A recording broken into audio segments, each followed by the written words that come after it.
The cottage door exploded inward with a crack that split the night. Alara threw herself over Rowan, shielding her son's small body with her own, as shards of wood scattered across the floor. Cold wind rushed through the shattered doorway, carrying with it the scent of pine and something else. Something wild and predatory that made her blood freeze. "Find the boy." The voice was deep, commanding, and utterly devoid of mercy. Alara's pulse thundered against her ribs as shadows poured into her home. Not shadows men. 4 of them, massive and broad-shouldered, their eyes reflecting the firelight with an unnatural gleam. "Rowan, listen to me." She pressed her lips to her son's ear, her voice barely a breath.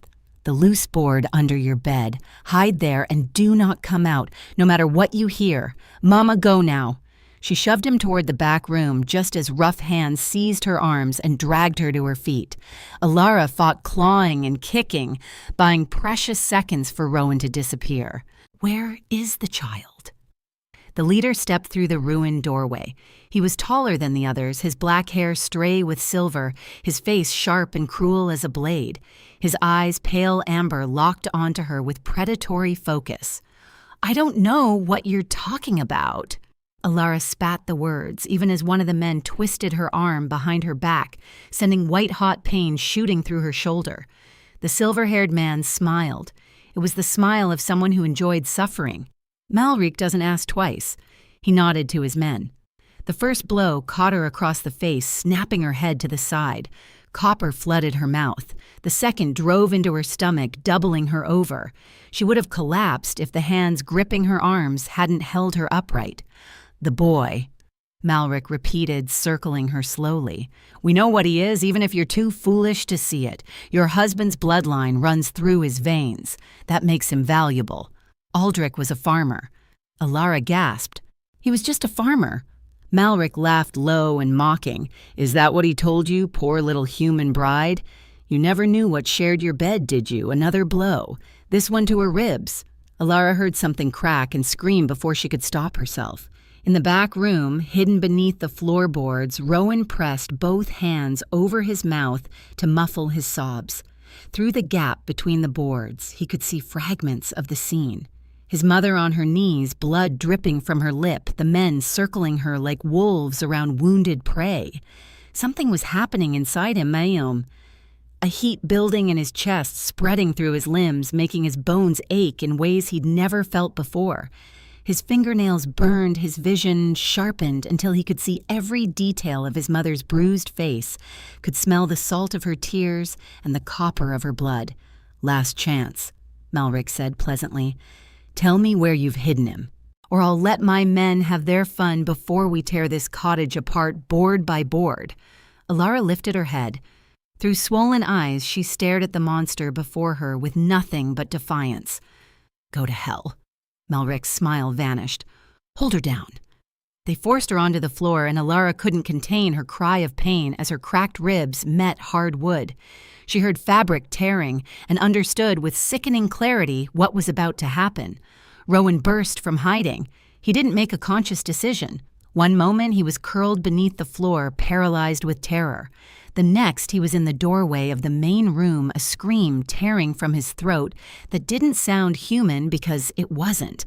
The sound that erupted from the 6-year-old was a howl raw and wild and timeless. His eyes blazed gold in the firelight. His small fingers had curved into claws that shouldn't exist on any child's hand. Malric's head snapped toward him, and something like hunger ignited in those pale eyes. "There you are," Rowan ran. He fled through the back window glass, cutting his arms as he tumbled into the night. Behind him, he heard Malric's shouted commands, heard his mother screaming his name, heard the thunder of pursuit. The forest swallowed him whole. Branches whipped his face. Roots grabbed at his feet. Tears blurred his vision as he ran blindly, that strange heat still pulsing through his body, guiding him towards something he couldn't name. The wolves behind him were faster. He could hear them gaining, could hear their panting breaths and the crash of undergrowth. In moments, they would have him. Then the trees parted, and Rowan stumbled into a clearing lit by torches. Horses, men in dark leather armor, and at their center, a figure that radiated power like heat from a flame. The man was tall, broad-shouldered, with hair black as a moonless night and eyes the color of molten silver. He sat astride a massive black stallion, and when his gaze fell upon Rowan, the boy felt it like a physical weight. Rowan did the only thing his terrified mind could think to do. He ran forward and grabbed the edge of the man's traveling cloak with both hands, his claws tearing small holes in the fine fabric.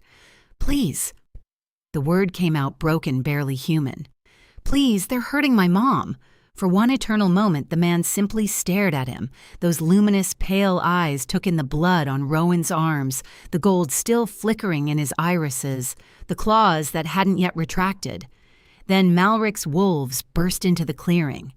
"That boy belongs to us," Malric called out, stepping forward with easy confidence. "Pack business, hand him over, and we'll be on our way." The man on the horse didn't respond. His attention had fixed on Rowan's face with an intensity that seemed to pierce straight through to his soul. "Your eyes," he said softly. "Who is your father, Aldrich?" Rowan stammered. "Aldrich of Millbrook." Recognition flickered across the man's expression, then shock, and then rage.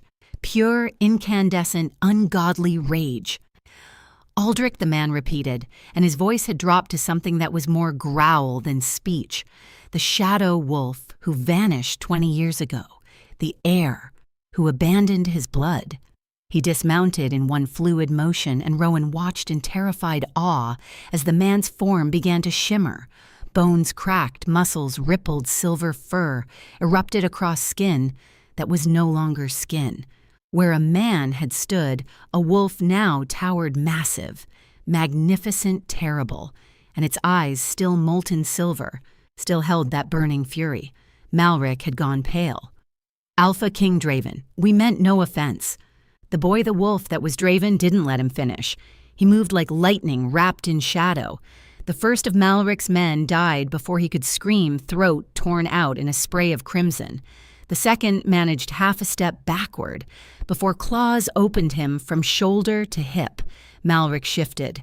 His own wolf form large and powerful, but it was nothing compared to the monster that descended upon him. They clashed in a fury of fangs and fur, and for a moment the outcome seemed uncertain. Then Draven's jaws closed around Malric's throat. He didn't kill him. Not yet.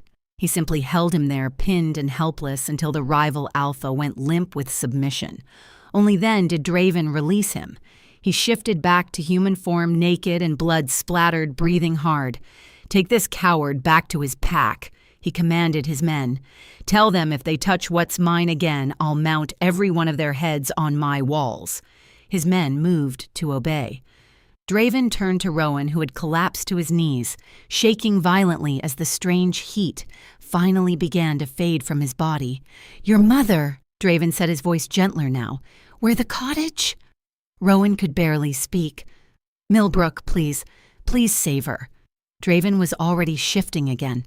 They found Alara unconscious on the cottage floor, her face swollen, her ribs, broken blood pooling beneath her cheek. The men Malric had left behind fled at the sight of the Alpha King, but Draven paid them no attention.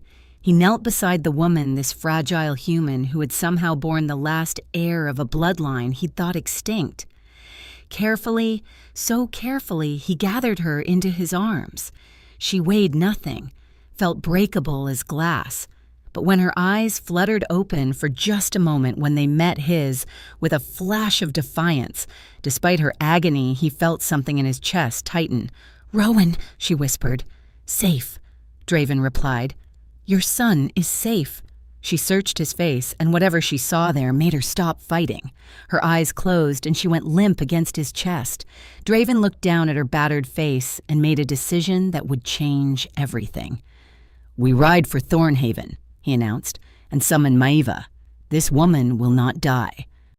Alara woke to pain and the sensation of movement. Her body swayed rhythmically, cradled against something warm and solid. For a moment she thought she was dreaming. Then her ribs screamed in protest, and reality crashed back with merciless clarity. The attack Malric tore in. Her eyes flew open, and she immediately regretted it. Sunlight pierced her skull like needles. She groaned, trying to move, and found herself held firmly in place. Easy. The voice was deep, resonant, close enough that she felt it vibrate through the chest her cheek was pressed against. You'll tear your stitches. Stitches. Someone had stitched her wounds. Alara forced her vision to focus and found herself staring at a jaw carved from granite shadowed with dark stubble. Above it, a face that was severe and striking with sharp cheekbones and eyes like liquid moonlight. She was in a man's arms on horseback, surrounded by what appeared to be an army, where her voice came out as a croak. "Where is my son here? Mama!" Alara's heart nearly stopped at the sound. She twisted despite the pain and found Rowan riding on a horse beside them, seated in front of a scarred warrior who kept one protective arm around the boy's waist. Rowan. Tears spilled down her cheeks. Oh, thank the gods! Rowan. Her son smiled at her, and despite everything, despite the nightmare of the previous night, he looked unharmed. But there was something different about him, something in his eyes that hadn't been there before. A flicker of gold behind the familiar brown.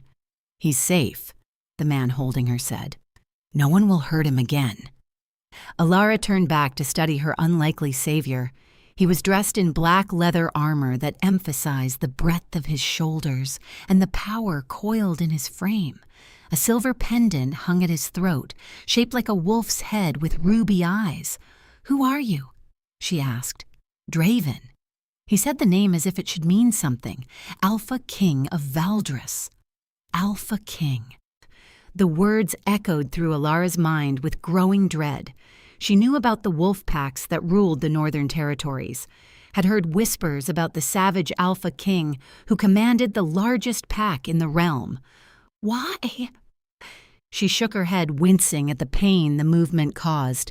Why would an Alpha King help us? Draven's wolf-bright stare flickered down to meet hers, and she felt the impact of that gaze like a physical blow. There was something timeless in those eyes, something wild and patient and impossibly dangerous. "Your son carries blood." "I thought lost forever," he said quietly. "Blood that makes him pack, that makes him mine to protect. Rowan is human." The words came automatically defensively. "My husband was a farmer. We're not whatever you think we are." Something that might have been pity crossed Draven's face. "Rest now," he said instead of answering. "We'll reach Thorn Haven by nightfall. The healer will tend to your wounds, and then we'll discuss what your son truly is." Alara wanted to argue, wanted to demand answers, but exhaustion was pulling her back under. The last thing she saw before darkness claimed her was Rowan's face, watching her with concern, and his eyes unmistakably burned gold. She dreamed of wolves. They surrounded her in the mist, dozens of them, their eyes glowing like embers in the gray. She should have been afraid. Instead, she felt an inexplicable sense of belonging, as if she'd wandered lost for years, and finally found the path home. One wolf approached her larger than the others with fur black as midnight and luminous silver eyes. "You smell like moonlight," it said, and somehow, impossibly, she understood. Like something we've been waiting for. Alara reached out to touch its muzzle. She jolted awake to find herself in a bed, an actual bed, with soft furs and clean linens, in a chamber of gray stone, lit by a crackling fire. And she was not alone. An elderly woman sat beside the bed, her silver hair braided with small bones and feathers, her weathered hands busy grinding something in a mortar. When she saw Alara's eyes open, she smiled, revealing teeth that were slightly too sharp. "Ah, you wake." Her accent was thick musical. "Good. I am Maeva. The Alpha King asked me to tend you." Alara tried to sit up and gasped as pain lanced through her torso. "Carefully, child." Maeva pressed her back down with surprising strength. 3 broken ribs, a cracked cheekbone, and more bruises than I could count. "You're lucky to be breathing." "Rowan." Alara grabbed the healer's wrist. "My son, where is he?" "Safe and sleeping in the chamber next door. The Alpha King himself stands guard." Maeva's eyes twinkled with something knowing. "He hasn't left the boy's side since you arrived." That should have been comforting. Instead, it sent a chill down Alara's spine. "Why?" she demanded. "Why does he care so much about my son?" Maeva studied her for a long moment, then sighed. You truly don't know. Do you what your husband was what your boy is becoming? Aldrich was a farmer. Alara's voice cracked. He built furniture. He sang lullabies. He was just a man. He was never just a man. Maeva set down her mortar and leaned closer. Aldrich was born Aldrich Shadowmere, son of the Shadow Wolf bloodline, one of the oldest and most powerful lineages among our kind. He was meant to rule beside the Alpha King, but he vanished before his 20th year. Abandoned his pack, his duty, his blood. Alara shook her head slowly. That's impossible. I knew him for 8 years. I would have known if he was a wolf. Maeva smiled sadly. Our kind can suppress the shift if we choose to. It's painful, like holding your breath forever, but it can be done. Your Aldrich loved you enough to bury everything he was just to live a human life at your side. The words hit Alara like physical blows. Aldrich. Her gentle, laughing Aldrich, with his woodworking and his terrible jokes, and his warm hands that always smelled of sawdust. A wolf, a creature of fang and fury hidden behind soft eyes and softer words. I don't believe you, she whispered, but even as she said it, pieces were falling into place. The way Aldrich always knew, when storms were coming, the way animals trusted him instinctively, the way he'd sometimes stare at the full moon with such longing that it made her heart ache. Belief changes nothing. Maeva rose creakily to her feet. Your son carries his father's blood, and that blood is waking. The shift has already begun. The gold in Rowan's eyes, the claws she'd glimpsed in the firelight. No. Alara struggled upright despite the pain. He's just a child. He's my child. I won't let you turn him into some kind of monster. The door opened and Draven filled the frame. He'd changed from his traveling armor into simpler clothes, a dark tunic that stretched across his shoulders, leather breeches, bare feet. Without the trappings of war, he looked younger, but no less dangerous. Leave us, he said to Maeva. The healer inclined her head and slipped past him. The door closed with a soft click that felt impossibly final. Draven approached the bed slowly, the way one might approach a wounded animal. His pale gaze swept over Alara's battered face, and she could have sworn she saw anger flicker there. You're in pain, he said. I'm fine. You're lying. He sat on the edge of the bed, and despite herself, Alara felt her pulse quicken. The bruising on your face will fade in a few days. The ribs will take longer. Maeva is skilled, but some things require. I don't care about my ribs. Alara forced herself to meet his gaze. I care about my son. Maeva said things about my husband, about Rowan. I need you to tell me the truth. Draven was quiet for a long moment. When he spoke, his voice was softer than she'd expected. Your husband was my cousin, the son of my father's brother. He was supposed to be my second, my shadow, my most trusted advisor. Instead, he fell in love with a human woman and chose her over everything he'd been born to. Alara felt tears burning behind her eyes. He never told me. He was trying to protect you. Draven's jaw tightened from our world, from the enemies his bloodline had made. From Malric's pack who've been hunting Shadow Wolf descendants for generations. Why hunt a bloodline? Because Shadow Wolves are rare powerful. Their blood carries abilities that other wolves lack. Draven paused. Abilities that your son has now begun to manifest. Alara thought of the howl that had torn from Rowan's throat, the claws, the golden eyes. He's 6 years old, she said brokenly. He's supposed to be learning letters and climbing trees and catching frogs, not turning into what I am. Draven's voice was quiet but edged. A monster. Alara met his gaze and saw something unexpected there. Hurt. Carefully banked, ruthlessly controlled, but present nonetheless. I didn't mean you did. He stood abruptly, moving to the window. You're not wrong to fear us. We're predators, killers when we need to be. I've done things that would give you nightmares for years. He turned to look at her over his shoulder. But I would never harm a child, especially not one of my own blood. The sincerity in his voice was unmistakable.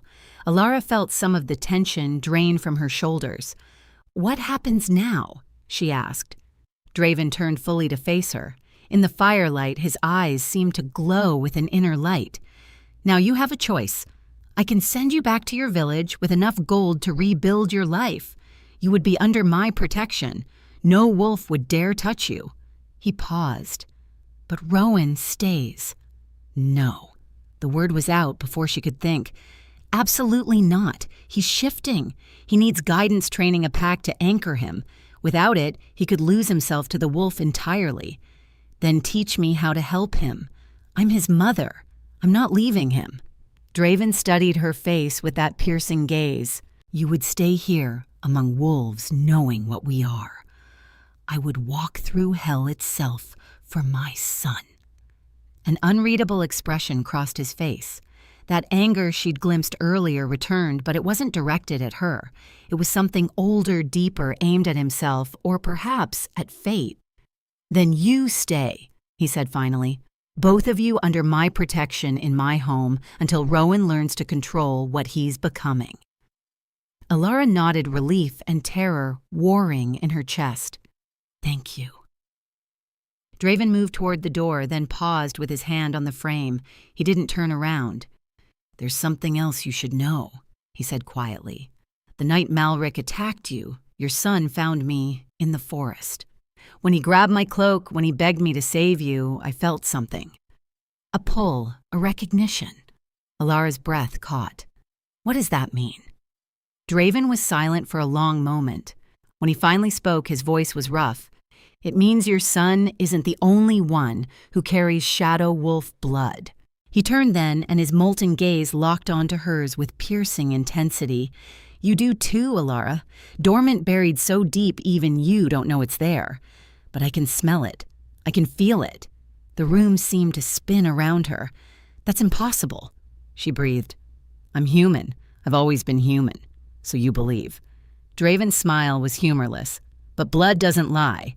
And yours is calling to mine in ways I haven't felt in centuries." He left before she could respond, the door clicking shut behind him. Alara sat in the fire-lit silence, one hand pressed to her racing heart, trying to make sense of words that had just shattered everything she thought she knew about herself. And somewhere deep inside her, in a place she'd never known existed, something stirred. 3 days passed in Thornhaven, and Alara spent most of them watching Rowan run through the castle corridors with a freedom he'd never known in Millbrook. Watching the pack members who populated the fortress treat her son not with fear or suspicion, but with a kind of reverent gentleness that made her chest ache, and watching Draven. The Alpha King seemed to be everywhere, training with his warriors in the courtyard at dawn, holding council with his advisors in the Great Hall, and always finding reasons to check on Rowan. "He's teaching me to track scents." Mama Rowan bounced on her bed one morning, his eyes bright with excitement. "I found a rabbit from half a mile away yesterday. Draven said I have the sharpest nose he's seen in decades." Alara smiled despite her unease. "That's wonderful, sweetheart. And tomorrow he's going to teach me to shift properly." Rowan's voice dropped to a whisper. "He says, the first full shift is scary, but he'll be right there with me. He promised." The first full shift. Alara's stomach clenched at the thought of her little boy transforming into a wolf, but she forced herself to nod to keep the fear from her face. "I know he will." That night, she couldn't sleep. She found herself wandering the castle corridors, her bare feet silent on cold stone. The moon hung full and heavy outside the windows, painting everything in silver light. Something pulled at her, a restlessness in her blood that she couldn't name. She followed it without thinking through passages she didn't recognize downstairs that seemed to spiral endlessly into the earth. The pull grew stronger with each step, a humming in her veins that felt almost like music. The corridor opened into a cavern. Alara gasped. The space was vast, its ceiling lost in shadows, its walls covered in paintings that seemed to move in the flickering torchlight. Wolves running through forests, wolves howling at moons, wolves transforming into men and women with luminous eyes. And at the center of the cavern, a pool of water so still it looked like black glass. "You shouldn't be here." Alara spun to find Draven standing in the entrance, his face unreadable in the dim light. "I couldn't sleep."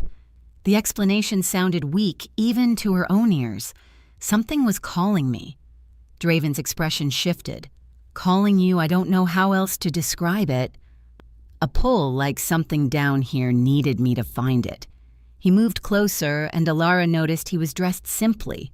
Loose trousers, nothing else. The torchlight played across the planes of his chest, highlighting scars that told stories she couldn't read. "This is the moon pool," he said quietly. "Sacred to our kind. It's where wolves come to connect with their ancestors to seek guidance from those who came before. I'm not a wolf." "No." Draven stopped directly in front of her, close enough that she could feel the heat radiating from his skin. "Then why did it call you?" "The pool only speaks to those who carry wolf blood." Alara shook her head. "Whatever you think you sense in me, you're wrong. I've lived my entire life as a human. I've never shifted, never felt any pull toward." "Look at the water." The command was soft but absolute. Alara found herself turning toward the pool despite her resistance.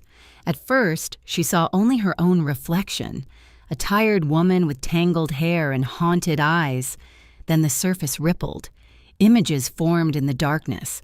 A woman who looked like her but wasn't, running through a forest, laughing, her hair streaming behind her like a banner. The woman shifted mid-stride, her form blurring into a wolf with fur the color of moonlight. More images followed.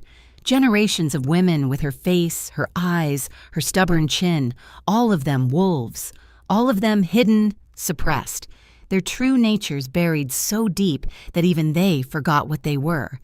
"Your bloodline has been hiding for centuries," Draven said from somewhere behind her.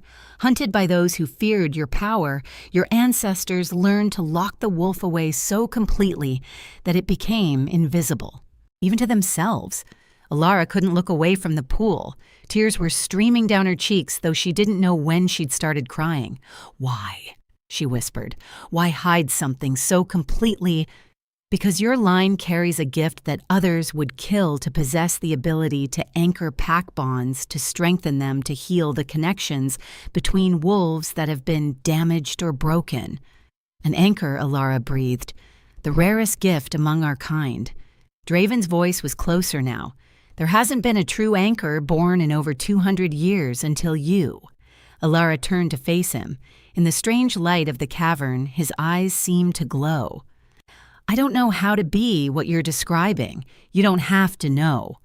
He reached out his fingers, hovering just above her cheek, not quite touching. "It's already part of you. It's why the bond between you and Rowan is so strong that he found the strength to shift at only 6 years old. It's why I felt you the moment your son touched my cloak." Alara inhaled sharply. "Felt me?" Draven's jaw tightened, like coming home after 1,000 years of wandering. The air between them crackled with something unnamed. Alara felt that pull again, stronger now, urging her to close the distance, to press herself against his warmth. A howl shattered the moment. Draven's head snapped toward the entrance, his body going rigid with tension. "Something's wrong." He was already moving. "Stay here. Wait." But he was gone, shifting mid-stride into his wolf form, a blur of black fur and pale fire disappearing into the darkness. Alara stood alone in the sacred cavern, her heart pounding, her blood singing with awakened power.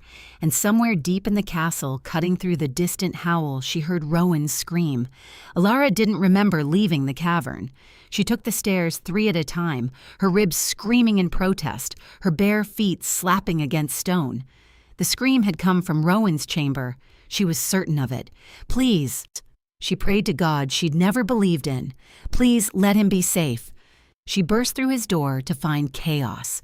Rowan was on the floor, his small body convulsing, his skin rippling with something beneath the surface. Draven knelt beside him in human form, his hands pressed to the boy's shoulders, his voice low and urgent. "Focus on my voice, pup. Don't fight it. Let it come, Mama." Rowan's voice was a broken whimper. "Mama, it hurts." Alara dropped to her knees beside him, gathering his shaking form into her arms. "I'm here, baby. I'm right here. The shift is coming, whether he's ready or not." Draven's steady gaze met hers. "The full moon is forcing it. He needs to let go. He's terrified." "I know." Draven's voice softened. "But fighting it will only make the pain worse. He has to surrender to what he is." Alara looked down at her son's agonized face. His eyes were flickering between brown and gold, his fingernails lengthening into claws and retracting in waves. Rowan. She cupped his face in her hands. Listen to me. Do you remember when you were learning to swim, how scared you were to put your face in the water? A tiny nod through the convulsions. And do you remember what I told you? That sometimes the scariest things become easy once we stop fighting them. Another nod. His breathing was ragged, labored. This is like that, sweetheart. You have to stop fighting. Let it wash over you like water. I'll be right here. I won't let go. Rowan's golden eyes locked onto hers. She saw the moment he made the decision. His body arched a sound tearing from his throat that was neither human nor wolf, but something in between. Bones cracked and reformed. Fur erupted across skin. And then where her son had been a small wolf pup lay trembling in her arms. His fur was silver white, almost luminescent in the moonlight streaming through the window. His eyes, when they opened, were pure molten gold. "Rowan!" Alara's voice shook. The pup whimpered, pressing its nose against her palm. She felt the wetness of his tongue, the warmth of his breath. And something inside her shattered and reformed. This was her son. Different form, same soul. "You did it, baby." Tears streamed down her face as she stroked his soft fur. "You did it. I'm so proud of you." Draven sat back on his heels, watching them with an expression she couldn't read. When Rowan finally shifted back to human form, exhausted but whole, the Alpha King rose silently. "He'll need to rest," he said quietly. "The first shift takes everything out of you." Alara nodded, lifting her now human son into her arms with strength she didn't know she possessed. She carried him to the bed, tucked the furs around his small body, pressed a kiss to his forehead. When she turned, Draven was still there. "Thank you," she said, "for helping him through it. He's Pack." The words were simple, absolute. "I will always protect what's mine." Something in the way he said mine sent heat rushing through Alara's veins. She thought of the cavern, of the way he'd looked at her in the torchlight, of the words he'd spoken. Like coming home after 1,000 years of wandering. "Draven, there's something I need to tell you." He cut her off, his voice suddenly hard. "Scouts returned tonight. Malric has gathered allies. 3 packs have joined his cause and they're marching on Thornhaven." The warmth in Alara's chest turned to ice. "When 5 days, perhaps less." Draven moved to the window, staring out at the moon. "I need to ride out and meet them before they reach these walls. If I can cut off their advance at the northern pass. You're leaving." The words fell from her lips before she could stop them, heavy with something that felt too much like despair. Draven turned to look at her. In the moonlight, his face was carved from shadow and silver. "I have no choice. If they reach Thornhaven, everyone here dies, including you, including Rowan." Alara nodded, trying to force understanding past the ache in her chest. "How long will you be gone? A week? Perhaps 2. He crossed the room toward her, stopping close enough that she could feel his warmth. "Maeva will watch over you. Garrick will command the garrison. You'll be safe. I'm not worried about my safety." The confession escaped before she could catch it. Draven's eyes darkened. "What are you worried about, then, you—" she wanted to say. "I'm worried about you dying in some frozen pass while I wait here not knowing if I'll ever see you again." But the words wouldn't come. They'd known each other barely a week.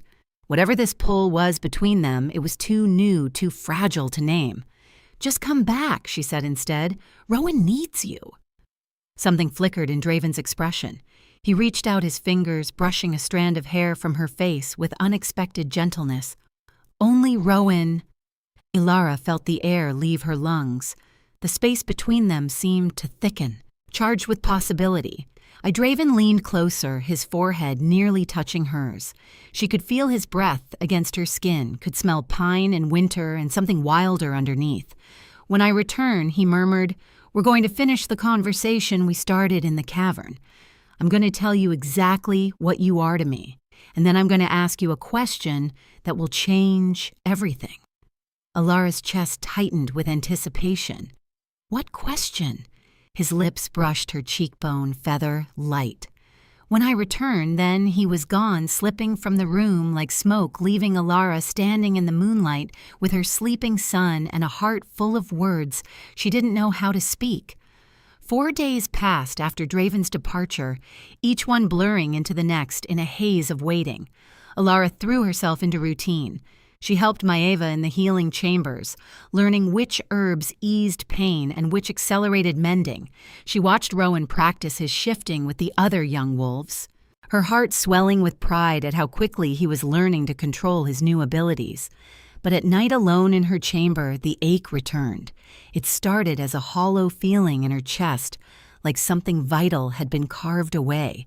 Then it spread, seeping through her limbs, making her bones feel heavy and her skin feel wrong. And the dreams, gods, the dreams.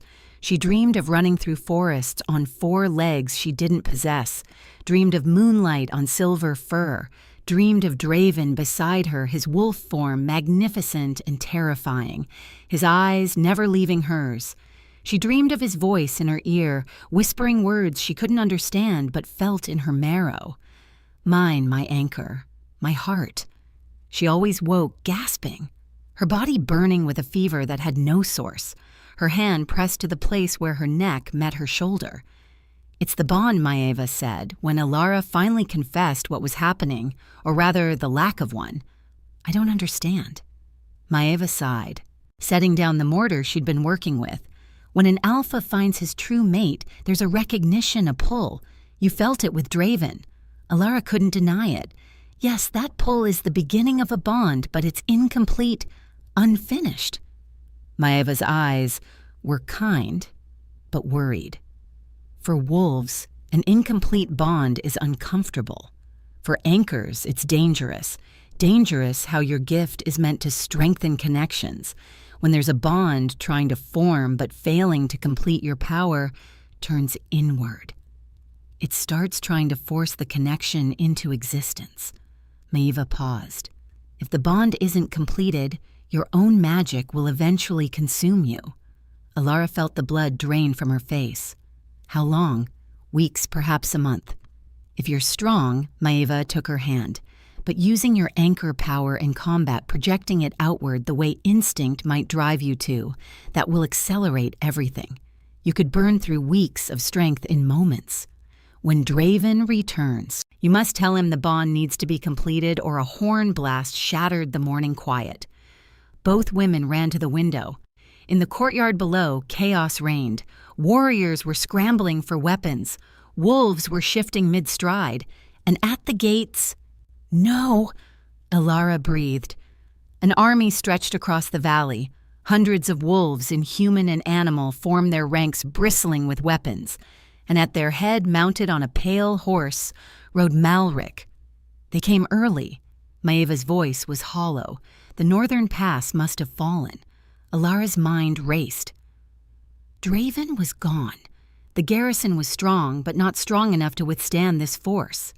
If the gates fell, where's Rowan training yard? Maeva was already moving. I'll get him. You need to hide. Hide, Alara caught the healer's arm. I'm not going to cower. Well, the first impact hit the gates like a thunderclap. Screams erupted from the courtyard. Alara watched in horror as wolves poured over the walls, overwhelming the defenders through sheer numbers. Garrick was fighting at the center of the melee, his wolf form massive and scarred. But even he couldn't be everywhere. Mama! Alara's heart stopped. Rowan was in the courtyard, his small wolf form backed against a wall, 3 larger wolves circling him with hungry eyes.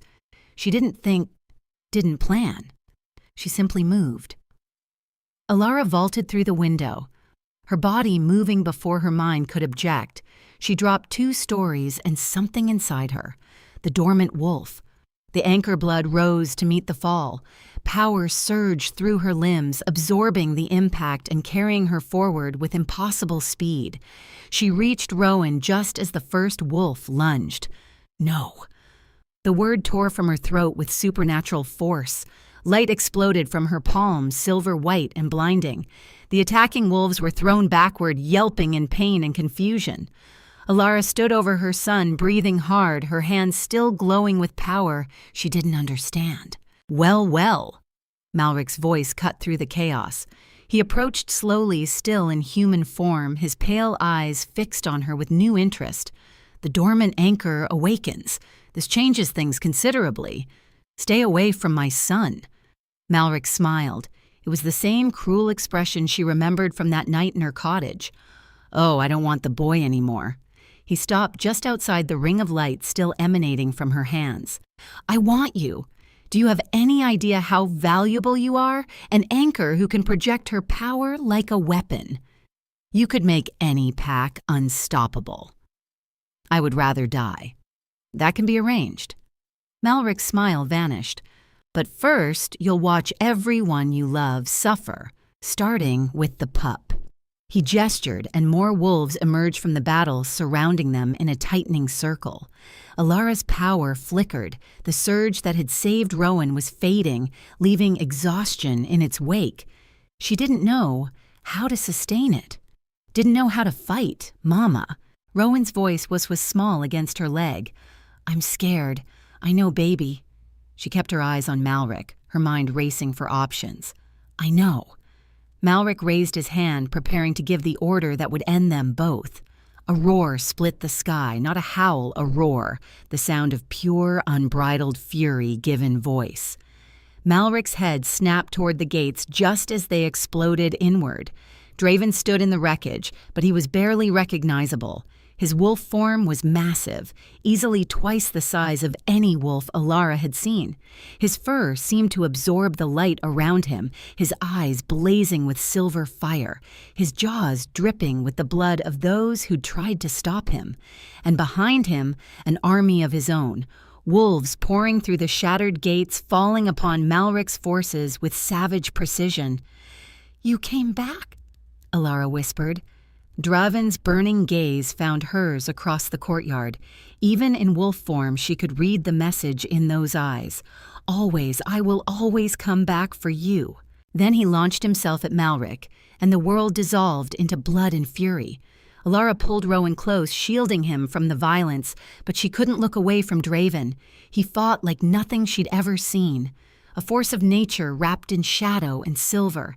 Malric was powerful, but he was no match for the Alpha King's rage. In minutes, it was over. Malric lay broken at Draven's feet, still alive, but barely. The remaining enemy wolves had fled or surrendered. The courtyard fell silent, except for the groans of the wounded. Draven shifted back to human form, bloodied and breathing hard, and crossed the courtyard toward Alara with single-minded focus. She met him halfway. You're hurt, she said, reaching for a gash on his shoulder. It's nothing.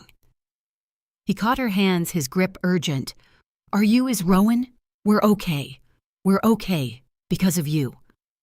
Draven pulled her against him, his arms wrapping around her with crushing strength. She felt his face press into her hair, felt the shudder that ran through his body. I felt it, he said harsely. Through whatever bond we have, I felt you in danger. I've never ridden so hard in my life. Alara pulled back to look at his face. How you were days away. I turned around the moment I felt the first spike of fear. I knew something was wrong. His hands cupped her face, tilting it up to meet his gaze. I will always know when you need me, Alara. Always. The words broke something open inside her. Tears spilled down her cheeks as the terror of the past hour finally caught up with her. I thought we were going to die, she admitted. I thought I'd never see you again. Never. Draven pressed his forehead to hers. I will tear apart anyone who tries to take you from me. I will burn the world to keep you safe. Do you understand? Alara nodded against him, overwhelmed by the intensity of his declaration. Then pain lanced through her chest, sharp and sudden, and the world tilted sideways. Alara. Draven's voice sounded far away. Alara. She tried to answer, but darkness was rushing up to meet her. The last thing she felt was his arms catching her as she fell. The last thing she heard was Maeva's voice, urgent and afraid. The incomplete bond is killing her, and she used her anchor power in battle. She's burned through weeks of strength in moments. We're running out of time. Alara drifted in darkness. She could hear voices distant and muffled as if she were submerged in deep water. Maeva's urgent tones, Garrick's low rumble, and beneath them all, a voice that called to something deep in her soul. "Draven, tell me how to save her." The words cut through the darkness raw with anguish. The bond must be completed. Maeva's voice was heavy with sorrow, but she's too weak now. The ritual requires strength she no longer has. Then give her mine. Take whatever you need from me. It doesn't work that way, Alpha. The completion requires both parties to be conscious, willing, present. She's slipping further with each passing hour. Silence. Then a sound that made Alara's heart crack even in unconsciousness. Draven was crying. She'd never heard him cry. This man who commanded armies, who tore through enemies like paper, who wore power like a second skin. He was weeping for her. Fight, she told herself. Fight your way back to him. But the darkness was so heavy and she was so tired. There might be one way. A new voice joined them. Elder Marin, the pack's oldest living wolf, her voice crackling with age and power. But it hasn't been attempted in 500 years. I don't care if it hasn't been attempted in 5,000 years. Draven's voice was still wrapped in velvet. Tell me the moon. If you take her there during the blood moon's peak, the ancestors might intervene. They have the power to force an anchor's awakening to complete the bond, even when one party is unconscious. Might nothing is certain with the old magic. She could wake whole and bonded, or she could be consumed entirely by the transformation. More silence. Alara felt herself sinking deeper, the voices growing fainter. When is the blood moon's peak? Tonight, midnight. Then we have no choice.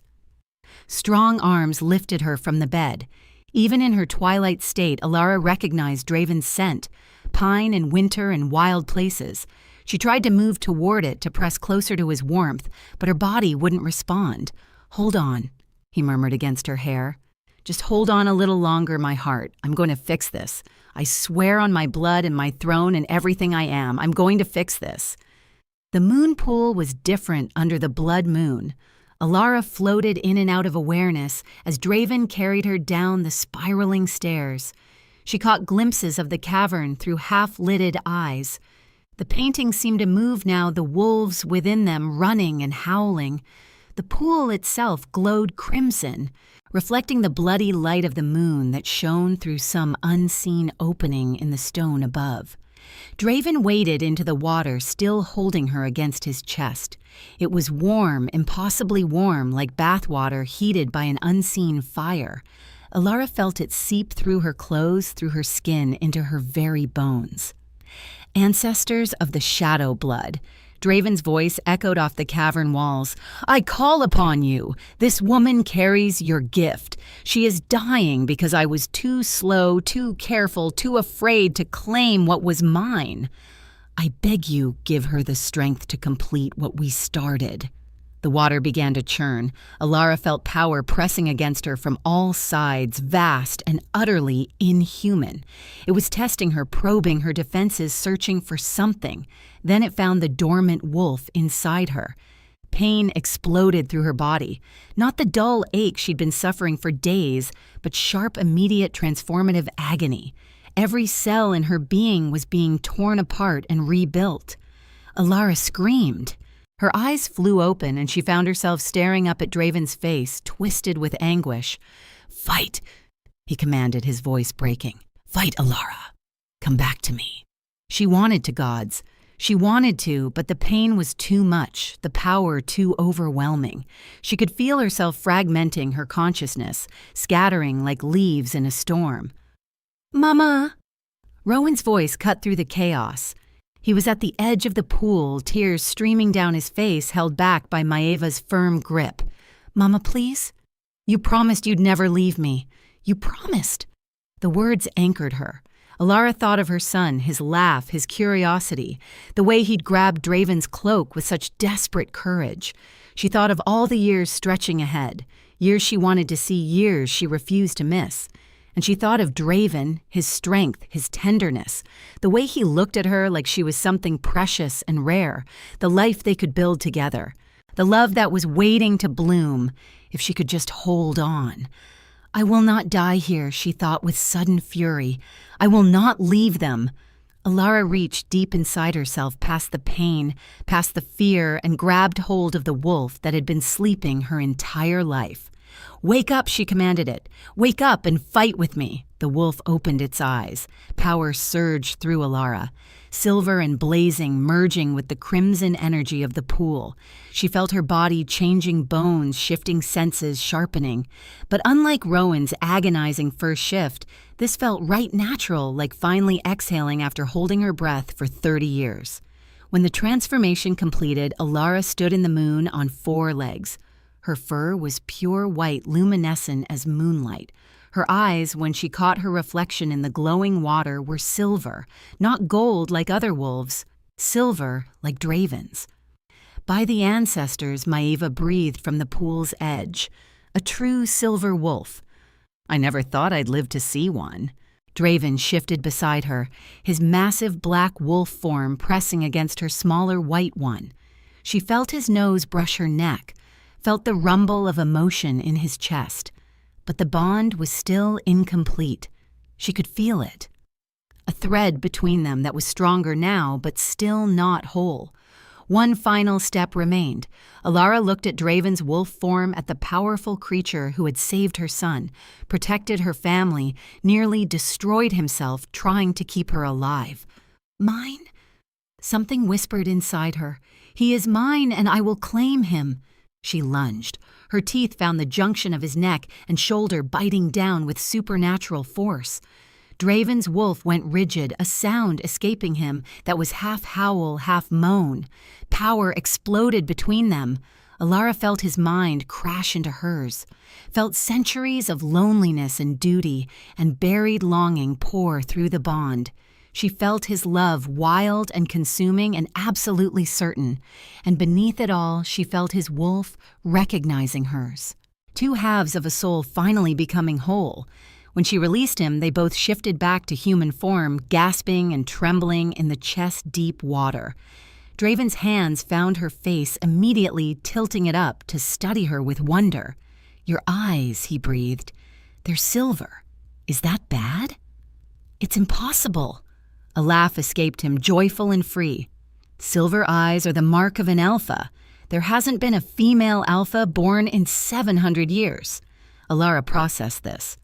I'm an alpha. You're my alpha. Draven pulled her against him, his arms wrapping around her with fierce strength.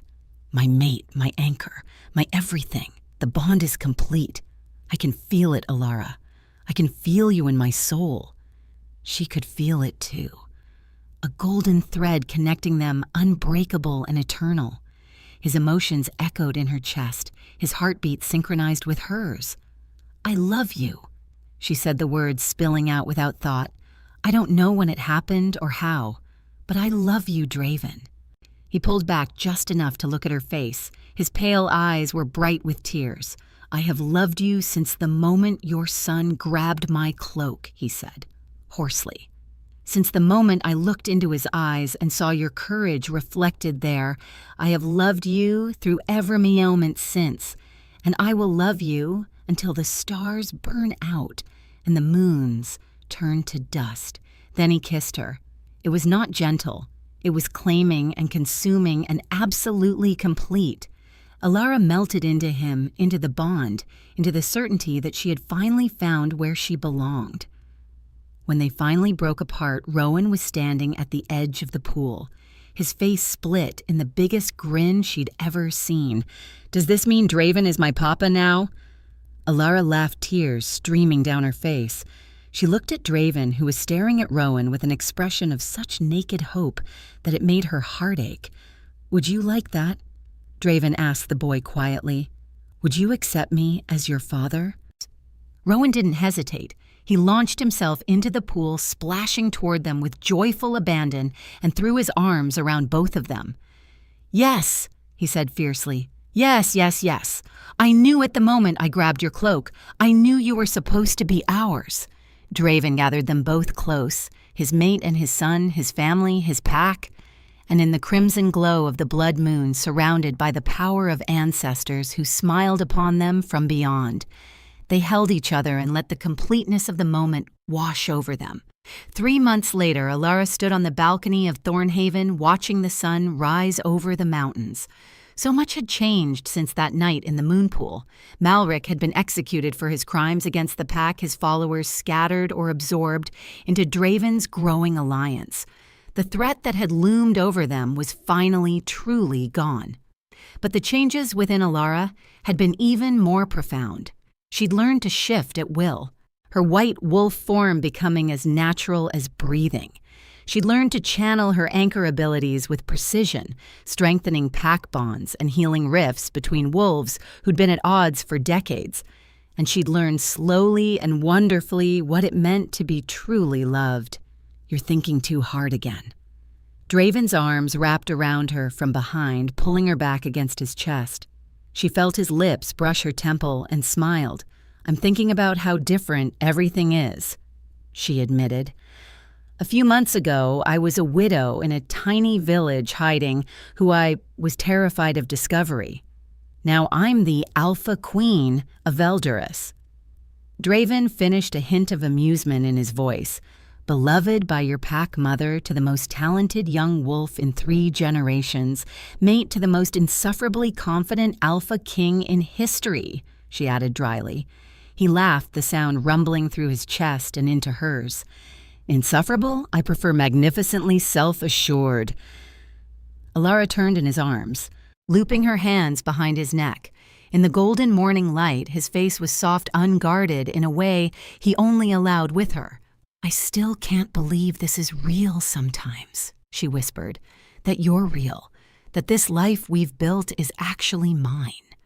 Draven's expression grew serious. He cupped her face in his hands, his luminous gaze holding hers with unwavering intensity. This is real, he said. You are my mate, chosen by fate and claimed by choice. You are the mother of my heart, whether Rowan carries my blood or not. And you are the strongest, bravest, most beautiful woman I have ever known. He pressed his forehead to hers. I spent centuries alone, Alara.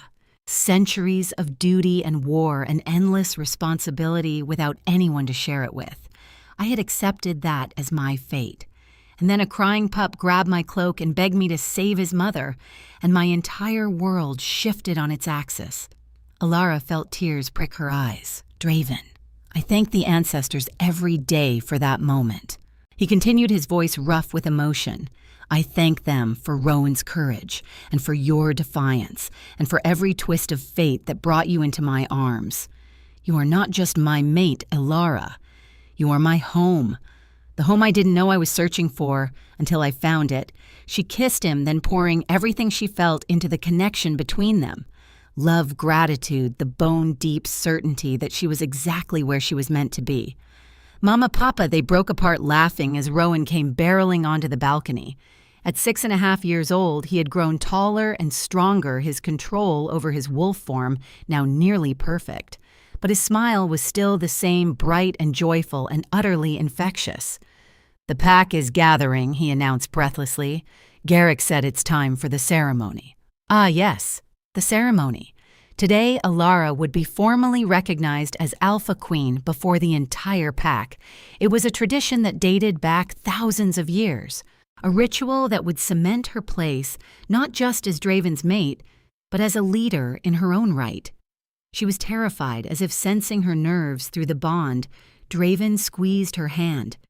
You faced down enemy wolves, survived a transformation that should have killed you, and claimed an Alpha King as your mate. A little ceremony is nothing. Easy for you to say.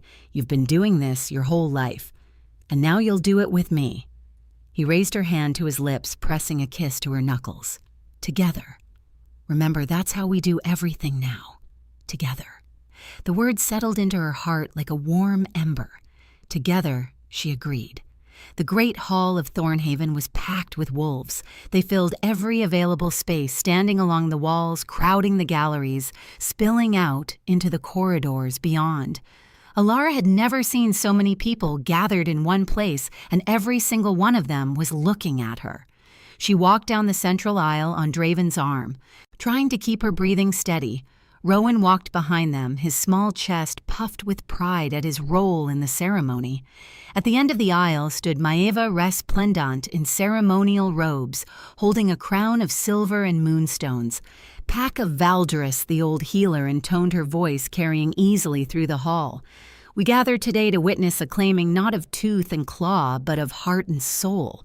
Our Alpha King has chosen his mate, and she has chosen him in return. Today we recognize that bond before ancestors and pack alike. She turned to Alara.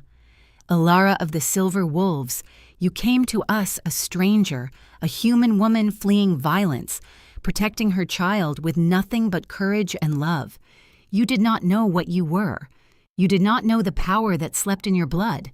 But when that power awakened, you did not run from it. You embraced it. You used it to protect those you love and to strengthen the bonds of this pack. Maeva lifted the crown.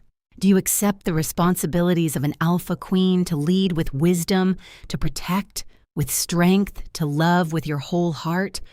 Alara thought of everything that had brought her to this moment.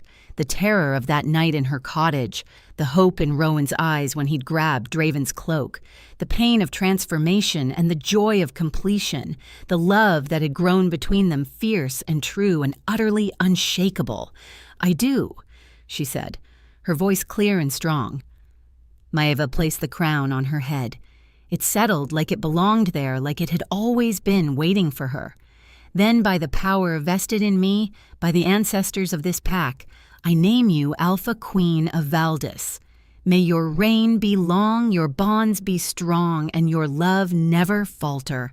The hall erupted in howls, hundreds of wolves shifting and lifting their voices to the sky in celebration. The sound was overwhelming, beautiful beyond words. Draven turned to her, his eyes shining with pride and love. My queen, he said softly, just for her. My king, she replied. He kissed her as the howls reached a crescendo and Alara felt the pack bond surge through her. Every wolf in the hall connected to her now, their strength flowing into hers and hers into theirs. When they finally broke apart, Rowan was tugging at her hand. Mama, can we shift now? Everyone's shifting and I want to run with the pack. Alara looked at Draven, who was already beginning to shimmer with the change. Together, she asked. He smiled that rare, unguarded smile that was only for her. Always. They shifted as one. 3 wolves where 3 humans had stood. A massive black wolf with silver eyes, a luminous white wolf with a crown of moonlight and a small silver pup whose golden eyes shone with pure joy. The pack parted before them as they raced through the hall and out into the morning light. They ran through the forests of Valde, their pack behind them, their bond singing between them, their future stretching ahead like an endless horizon. Alara had spent her whole life hiding what she was, afraid of discovery, afraid of rejection, afraid of the power that slept in her blood, now running beside her mate and her son, surrounded by wolves who loved her and a kingdom that had claimed her as its own. She finally understood. She had never been hiding. She had been waiting for a crying pup to grab an Alpha King's cloak, waiting for a stranger to save her life, waiting for love to unlock the door she'd kept closed her entire life. She was finally, irrevocably, exactly where she belonged. Thank you so much for listening. I hope you enjoyed the story. A big thank you to everyone who's following. Your support truly means the world to me. If this story touched your heart, please leave a comment and let me know. Until next time.